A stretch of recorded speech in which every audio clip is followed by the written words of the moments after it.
Dracula by Bram Stoker. Chapter 1. Jonathan Harker's Journal.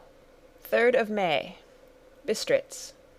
Left Munich at 8:35 p.m. on 1st May, arriving at Vienna early next morning. Should have arrived at 6:46, but train was an hour late. Budapest seems a wonderful place from the glimpse which I got of it from the train and the little I could walk through the streets. I feared to go very far from the station, as we had arrived late and would start as near the correct time as possible. The impression I had was that we were leaving the west and entering the east. The most western of splendid bridges over the Danube, which is here of noble width and depth, took us among the traditions of Turkish rule. We left in pretty good time, and came after nightfall to Klausenburg. Here I stopped for the night at the Hotel Royal. I had for dinner, or rather supper, a chicken done up some way with red pepper, which was very good but thirsty. Memorandum. Get recipe for Mina.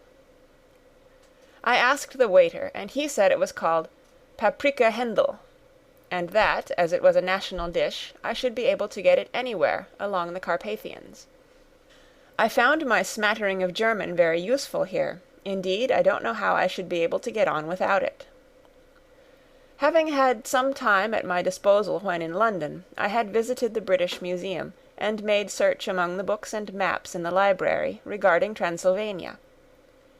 It had struck me that some foreknowledge of the country could hardly fail to have some importance in dealing with a nobleman of that country. I find that the district he named is in the extreme east of the country, just on the borders of 3 states, Transylvania, Moldavia, and Bukovina, in the midst of the Carpathian Mountains, one of the wildest and least known portions of Europe. I was not able to light on any map or work giving the exact locality of the Castle Dracula, as there are no maps of this country as yet to compare with our own Ordnance Survey maps, but I found that Bistritz, the post town named by Count Dracula, is a fairly well-known place. I shall enter here some of my notes, as they may refresh my memory when I talk over my travels with Mina. In the population of Transylvania there are 4 distinct nationalities: Saxons in the south, and mixed with them the Wallachs, who are the descendants of the Dacians, Magyars in the west, and Szekelyes in the east and north. I am going among the latter, who claim to be descended from Attila and the Huns. This may be so, for when the Magyars conquered the country in the 11th century, they found the Huns settled in it. I read that every known superstition in the world is gathered into the horseshoe of the Carpathians, as if it were the centre of some sort of imaginative whirlpool. If so, my stay may be very interesting. Memorandum. I must ask the Count all about them. I did not sleep well, though my bed was comfortable enough, for I had all sorts of queer dreams. There was a dog howling all night under my window, which may have had something to do with it, or it may have been the paprika, for I had to drink up all the water in my carafe, and was still thirsty. Towards morning I slept, and was wakened by the continuous knocking at my door, so I guess I must have been sleeping soundly then. I had for breakfast more paprika, and a sort of porridge of maize flour, which they said was mamaliga, and eggplant stuffed with forcemeat, a very excellent dish, which they call impletata. Memorandum. Get recipe for this also. I had to hurry breakfast, for the train started a little before 8, or rather it ought to have done so, for after rushing to the station at 7:30, I had to sit in the carriage for more than an hour before we began to move.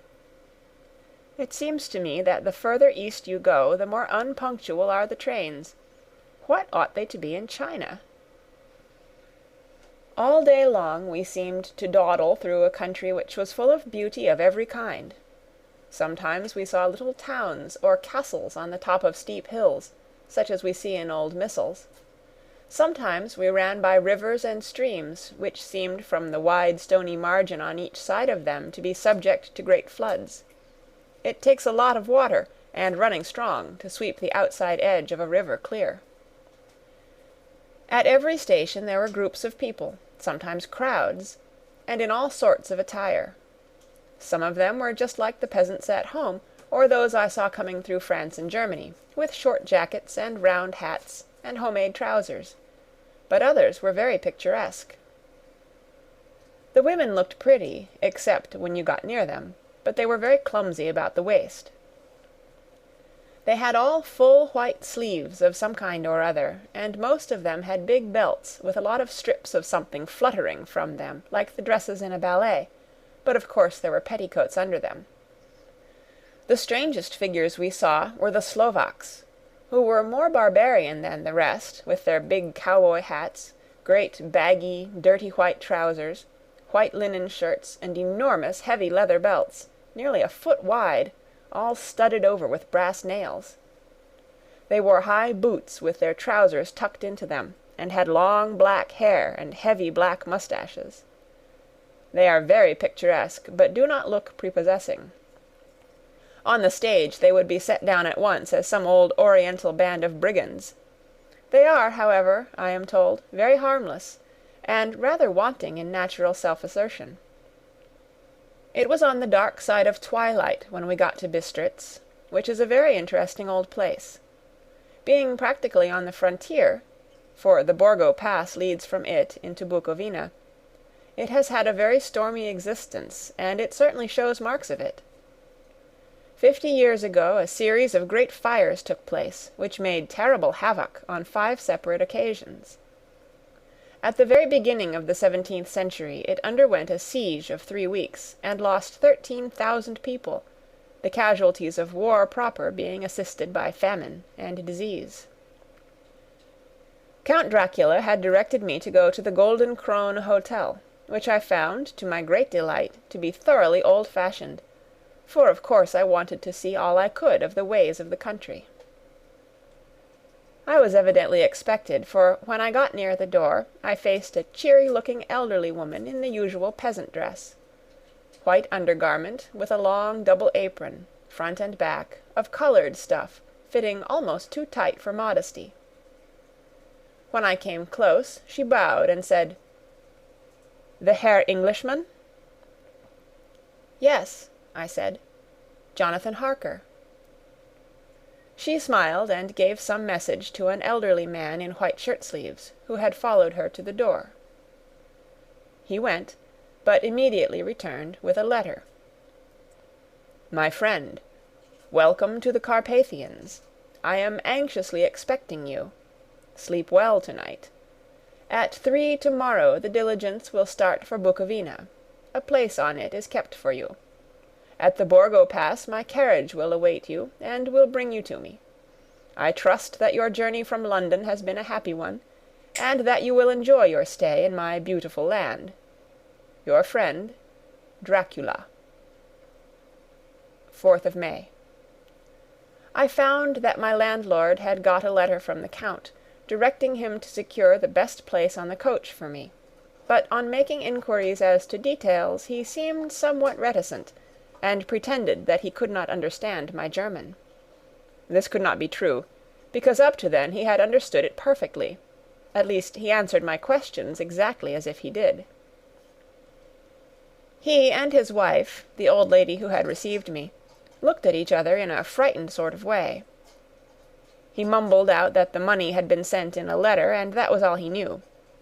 When I asked him if he knew Count Dracula and could tell me anything of his castle, both he and his wife crossed themselves, and, saying that they knew nothing at all, simply refused to speak further. It was so near the time of starting that I had no time to ask anyone else, for it was all very mysterious, and not by any means comforting. Just before I was leaving, an old lady came up to my room, and said in a hysterical way, "Must you go? Oh, young Herr, must you go?" She was in such an excited state that she seemed to have lost her grip of what German she knew, and mixed it all up with some other language which I did not know at all. I was just able to follow her by asking many questions. When I told her that I must go at once, and that I was engaged on important business, she asked again, "Do you know what day it is?" I answered that it was the 4th of May. She shook her head as she said again, "Oh, yes, I know that. But do you know what day it is?" On my saying that I did not understand, she went on, "It is the eve of St. George's Day. Do you not know that tonight, when the clock strikes midnight, all the evil things in the world will have full sway? Do you know where you are going, and what you are going to?" She was in such evident distress that I tried to comfort her, but without effect. Finally she went down on her knees and implored me not to go, at least to wait a day or two before starting. It was all very ridiculous, but I did not feel comfortable. However, there was business to be done, and I could allow nothing to interfere with it. I tried to raise her up, and said as gravely as I could that I thanked her, but my duty was imperative, and that I must go. She then rose and dried her eyes, and taking a crucifix from her neck, offered it to me. I did not know what to do, for, as an English churchman, I have been taught to regard such things as in some measure idolatrous, and yet it seemed so ungracious to refuse an old lady meaning so well, and in such a state of mind. She saw, I suppose, the doubt in my face, for she put the rosary round my neck and said, "For your mother's sake," and went out of the room. I am writing up this part of the diary whilst I am waiting for the coach, which is, of course, late, and the crucifix is still round my neck. Whether it is the old lady's fear, or the many ghostly traditions of this place, or the crucifix itself, I do not know, but I am not feeling nearly as easy in my mind as usual. If this book should ever reach Mina before I do, let it bring my goodbye. Here comes the coach. 5th of May. The Castle. The grey of the morning has passed, and the sun is high over the distant horizon, which seems jagged, whether with trees or hills I know not, for it is so far off that big things and little are mixed. I am not sleepy, and, as I am not to be called till I awake, naturally I write till sleep comes.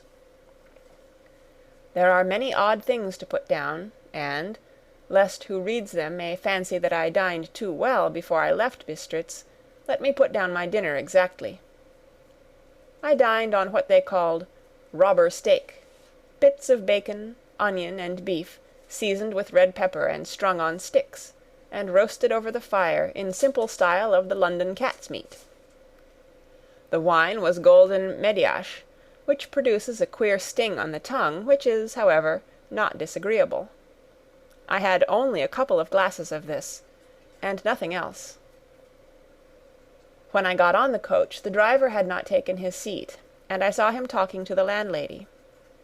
They were evidently talking of me, for every now and then they looked at me, and some of the people who were sitting on the bench outside the door came and listened, and then looked at me, most of them pityingly. I could hear a lot of words often repeated, queer words, for there were many nationalities in the crowd, so I quietly got my polyglot dictionary from my bag and looked them out. I must say they were not cheering to me, for amongst them were Ordog, Satan, Pokol, Hell, Stregoica, Witch, Vrolak, and Vlkoslak. Both mean the same thing, one being Slovak and the other Servian for something that is either werewolf or vampire. Memorandum. I must ask the Count about these superstitions. When we started, the crowd round the inn door, which had by this time swelled to a considerable size, all made the sign of the cross, and pointed 2 fingers towards me. With some difficulty I got a fellow passenger to tell me what they meant. He would not answer at first, but on learning that I was English, he explained that it was a charm, or guard, against the evil eye. This was not very pleasant for me, just starting for an unknown place to meet an unknown man, but everyone seemed so kind-hearted, and so sorrowful, and so sympathetic, that I could not but be touched. I shall never forget the last glimpse which I had of the inn yard, and its crowd of picturesque figures, all crossing themselves, as they stood round the wide archway, with its background of rich foliage of oleander and orange trees in green tubs clustered in the centre of the yard. Then our driver, whose wide linen drawers covered the whole front of the box-seat, Gotza, they call them, cracked his big whip over his 4 small horses, which ran abreast, and we set off on our journey. I soon lost sight and recollection of ghostly fears in the beauty of the scene as we drove along, although had I known the language, or rather languages, which my fellow passengers were speaking, I might not have been able to throw them off so easily. Before us lay a green sloping land full of forests and woods, with here and there steep hills, crowned with clumps of trees or with farmhouses, the blank gable end to the road. There was everywhere a bewildering mass of fruit blossom, apple, plum, pear, cherry. And as we drove by I could see the green grass under the trees, spangled with the fallen petals. In and out amongst these green hills of what they call here the Mittelland ran the road, losing itself as it swept round the grassy curve, or was shut out by the straggling ends of pine woods, which here and there ran down the hillsides like tongues of flame. The road was rugged, but still we seemed to fly over it with a feverish haste.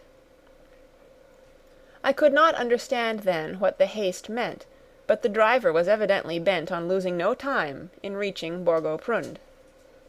I was told that this road is in summer-time excellent, but that it had not yet been put in order after the winter snows. In this respect it is different from the general run of roads in the Carpathians, for it is an old tradition that they are not to be kept in too good order. Of old the hospodars would not repair them, lest the Turk should think that they were preparing to bring in foreign troops, and so hasten the war, which was always really at loading point.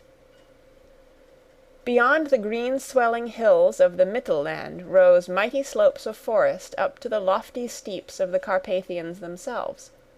Right and left of us they towered, with the afternoon sun falling full upon them, and bringing out all the glorious colours of this beautiful range, deep blue and purple in the shadows of the peaks, green and brown where grass and rock mingled, and an endless perspective of jagged rock and pointed crags, till these were themselves lost in the distance, where the snowy peaks rose grandly. Here and there seemed mighty rifts in the mountains, through which, as the sun began to sink, we saw now and again the white gleam of falling water. One of my companions touched my arm as we swept round the base of a hill, and opened up the lofty snow-covered peak of a mountain, which seemed, as we wound on our serpentine way, to be right before us. "Look, Istenzek, God's seat," and he crossed himself reverently. As we wound on our endless way, and the sun sank lower and lower behind us, the shadows of the evening began to creep round us. This was emphasized by the fact that the snowy mountain top still held the sunset, and seemed to glow out with a delicate cool pink. Here and there we passed Czechs and Slovaks, all in picturesque attire, but I noticed that goitre was painfully prevalent. By the roadside were many crosses, and as we swept by my companions all crossed themselves. Here and there was a peasant man or a woman, kneeling before a shrine, who did not even turn round as we approached, but seemed in the self-surrender of devotion to have neither eyes nor ears for the outer world. There were many things new to me, for instance, hay-ricks in the trees, and here and there very beautiful masses of weeping birch, their white stems shining like silver through the delicate green of the leaves. Now and again we passed a Leiterwagen, the ordinary peasant's cart, with its long, snake-like vertebra, calculated to suit the inequalities of the road. On this were sure to be seated quite a group of home-coming peasants, the Czechs with their white, and the Slovaks with their collared sheepskins, the latter carrying lance-fashion their long staves, with axe at end. As the evening fell it began to get very cold, and the growing twilight seemed to merge into one dark mistiness with gloom of the trees, oak, beech, and pine, though in the valleys which ran deep between the spurs of the hills, as we ascended through the pass, the dark firs stood out here and there against the background of late-lying snow. Sometimes, as the road was cut through the pine woods that seemed in the darkness to be closing down upon us, great masses of greyness, which here and there bestrewed the trees, produced a peculiarly weird and solemn effect, which carried on the thoughts and grim fancies engendered earlier in the evening, when the falling sunset threw into strange relief the ghost-like clouds, which amongst the Carpathians seemed to wind ceaselessly through the valleys.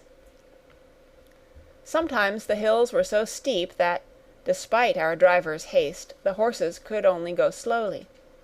I wished to get down and walk up them as we do at home, but the driver would not hear of it. "No, no," he said, "you must not walk here. The dogs are too fierce."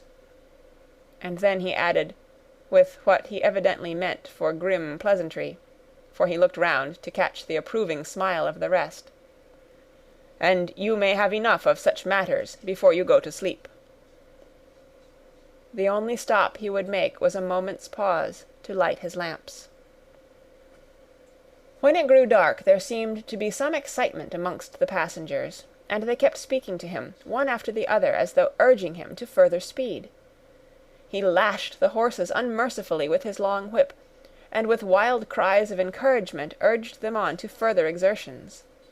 Then through the darkness I could see a sort of patch of grey light ahead of us, as though there were a cleft in the hills. The excitement of the passengers grew greater. The crazy coach rocked on its great leather springs, and swayed like a boat tossed on a stormy sea. I had to hold on. The road grew more level, and we appeared to fly along. Then the mountains seemed to come nearer to us on each side, and to frown down upon us. We were entering on the Borgo Pass.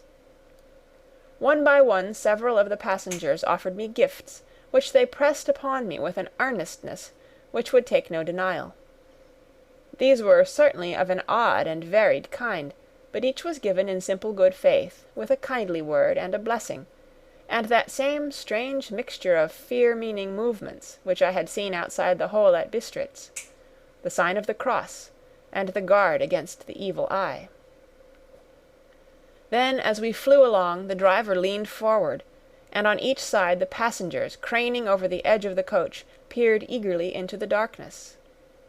It was evident that something very exciting was either happening or expected, but though I asked each passenger, no one would give me the slightest explanation. This state of excitement kept on for some little time, and at last we saw before us the pass opening out on the eastern side. There were dark rolling clouds overhead, and in the air the heavy, oppressive sense of thunder. It seemed as though the mountain range had separated two atmospheres, and that now we had got into the thunderous one. I was now myself looking out for the conveyance which was to take me to the Count. Each moment I expected to see the glare of lamps through the blackness, but all was dark. The only light was the flickering rays of our own lamps, in which the steam from our hard-driven horses rose in a white cloud. We could see now the sandy road lying white before us, but there was on it no sign of a vehicle. The passengers drew back with a sigh of gladness, which seemed to mock my own disappointment. I was already thinking what I had best do, when the driver, looking at his watch, said to the others something which I could hardly hear, it was spoken so quietly, and in so low a tone. I thought it was, "An hour less than the time." Then, turning to me, he spoke in German worse than my own. "There is no carriage here. The Herr is not expected after all. He will now come on to Bukovina, and return to-morrow, or the next day, better the next day." Whilst he was speaking, the horses began to neigh and snort and plunge wildly, so that the driver had to hold them up. Then, amongst a chorus of screams from the peasants, and a universal crossing of themselves, a calèche, with 4 horses, drove up behind us, overtook us, and drew up beside the coach. I could see from the flash of our lamps as the rays fell on them that the horses were coal-black and splendid animals. They were driven by a tall man, with a long brown beard and a great black hat, which seemed to hide his face from us. I could only see the gleam of a pair of very bright eyes, which seemed red in the lamplight, as he turned to us. He said to the driver, "You are early tonight, my friend." The man stammered in reply, "The English Herr was in a hurry." To which the stranger replied, "That is why, I suppose, you wished him to go on to Bukovina. You cannot deceive me, my friend. I know too much, and my horses are swift." As he spoke he smiled, and the lamplight fell on a hard-looking mouth, with very red lips and sharp-looking teeth, as white as ivory. One of my companions whispered to another the line from Burger's Lenore, "Denn die Toten reiten schnell," for the dead travel fast. The strange driver evidently heard the words, for he looked up with a gleaming smile. The passenger turned his face away, at the same time putting out his 2 fingers and crossing himself. "Give me the Herr's luggage," said the driver, and with exceeding alacrity my bags were handed out and put in the calèche. Then I descended from the side of the coach, as the calèche was close alongside, the driver helping me with a hand which caught my arm in a grip of steel. His strength must have been prodigious. Without a word he shook the reins, the horses turned, and we swept into the darkness of the pass. As I looked back I saw the steam from the horses of the coach by the light of the lamps, and projected against it the figures of my late companions crossing themselves. Then the driver cracked his whip and called to his horses, and off they swept on their way to Bukovina. As they sank into the darkness I felt a strange chill, and a lonely feeling came over me. But a cloak was thrown over my shoulders and a rug across my knees, and the driver said in excellent German, "The night is chill, mein Herr, and my master the Count bade me take all care of you. There is a flask of slivovitz," the plum brandy of the country, underneath the seat, if you should require it. I did not take any, but it was a comfort to know it was there all the same. I felt a little strangely, and not a little frightened. I think had there been any alternative I should have taken it, instead of prosecuting that unknown night journey. The carriage went at a hard pace straight along, then we made a complete turn, and went along another straight road. It seemed to me that we were simply going over and over the same ground again, and so I took note of some salient point, and found that this was so. I would have liked to have asked the driver what this all meant, but I really feared to do so, for I thought that, placed as I was, any protest would have had no effect in case there had been an intention to delay. By and by, however, as I was curious to know how time was passing, I struck a match, and by its flame looked at my watch. It was within a few minutes of midnight. This gave me a sort of shock, for I suppose the general superstition about midnight was increased by my recent experiences. I waited, with a sick feeling of suspense. Then a dog began to howl somewhere in a farmhouse far down the road, a long, agonized wailing, as if from fear. The sound was taken up by another dog, and then another and another, till, borne on the wind, which now sighed softly through the pass, a wild howling began, which seemed to come from all over the country, as far as the imagination could grasp it, through the gloom of the night. At the first howl the horses began to strain and rear, but the driver spoke to them soothingly, and they quieted down, but shivered and sweated, as though after a runaway from sudden fright. Then far off in the distance, from the mountains on each side of us, began a louder and a sharper howling, that of wolves, which affected both the horses and myself in the same way, for I was minded to jump from the calèche and run, whilst they reared again and plunged madly, so that the driver had to use all his great strength to keep them from bolting. In a few minutes, however, my own ears got accustomed to the sound, and the horses so far became quiet that the driver was able to descend, and to stand before them. He petted and soothed them, and whispered something in their ears, as I have heard of horse-tamers doing, and with extraordinary effect, for under his caresses they became quite manageable again, though they still trembled. The driver again took his seat, and shaking his reins, started off at a great pace. This time, after going to the far side of the pass, he suddenly turned down a narrow roadway which ran sharply to the right. Soon we were hemmed in with trees, which in places arched right over the roadway till we passed as through a tunnel. And again great frowning rocks guarded us boldly on either side. Though we were in shelter, we could hear the rising wind, for it moaned and whistled through the rocks, and the branches of the trees crashed together as we swept along. It grew colder and colder still, and fine powdery snow began to fall, so that soon we and all around us were covered with a white blanket. The keen wind still carried the howling of the dogs, though this grew fainter as we went on our way. The baying of the wolves sounded nearer and nearer, as though they were closing round on us from every side. I grew dreadfully afraid, and the horses shared my fear. The driver, however, was not in the least disturbed.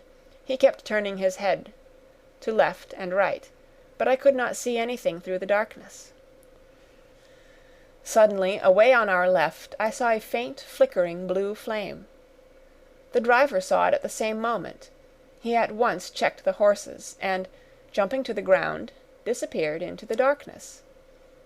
I did not know what to do, the less as the howling of the wolves grew closer, but while I wondered, the driver suddenly reappeared again, and without a word took his seat, and we resumed our journey. I think I must have fallen asleep and kept dreaming of the incident, for it seemed to be repeated endlessly, and now looking back it is like a sort of awful nightmare. Once the flame appeared so near the road that even in the darkness around us I could watch the driver's motions. He went rapidly to where the blue flame arose. It must have been very faint, for it did not seem to illumine the place around it at all, and, gathering a few stones, formed them into some device. Once there appeared a strange optical effect. When he stood between me and the flame he did not obstruct it, for I could see its ghostly flicker all the same. This startled me, but as the effect was only momentary, I took it that my eyes deceived me straining through the darkness. Then for a time there were no blue flames, and we sped onwards through the gloom, with the howling of the wolves around us, as though they were following in a moving circle. At last there came a time when the driver went further afield than he had yet gone, and during his absence the horses began to tremble worse than ever, and to snort and scream with fright. I could not see any cause for it, for the howling of the wolves had ceased altogether. But just then the moon, sailing through the black clouds, appeared behind the jagged crest of a beetling, pine-clad rock, and by its light I saw around us a ring of wolves, with white teeth and lolling red tongues, with long sinewy limbs and shaggy hair.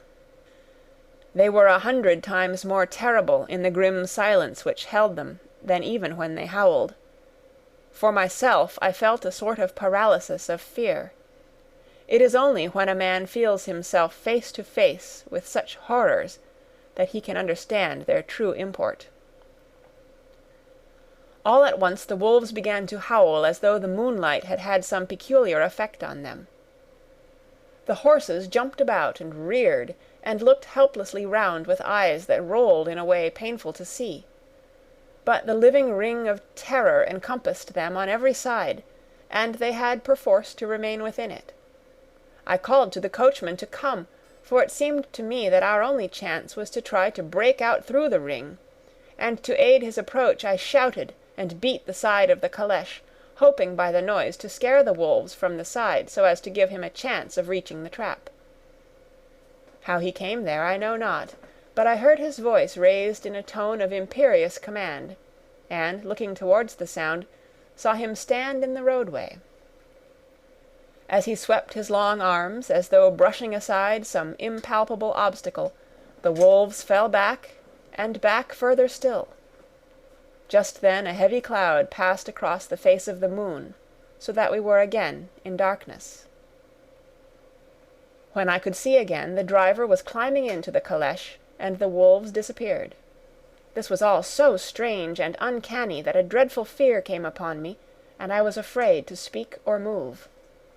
The time seemed interminable as we swept on our way, now in almost complete darkness, for the rolling clouds obscured the moon. We kept on ascending, with occasional periods of quick descent, but in the main always ascending.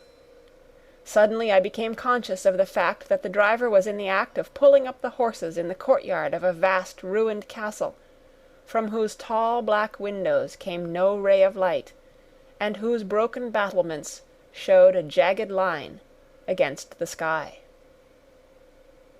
End of chapter 1.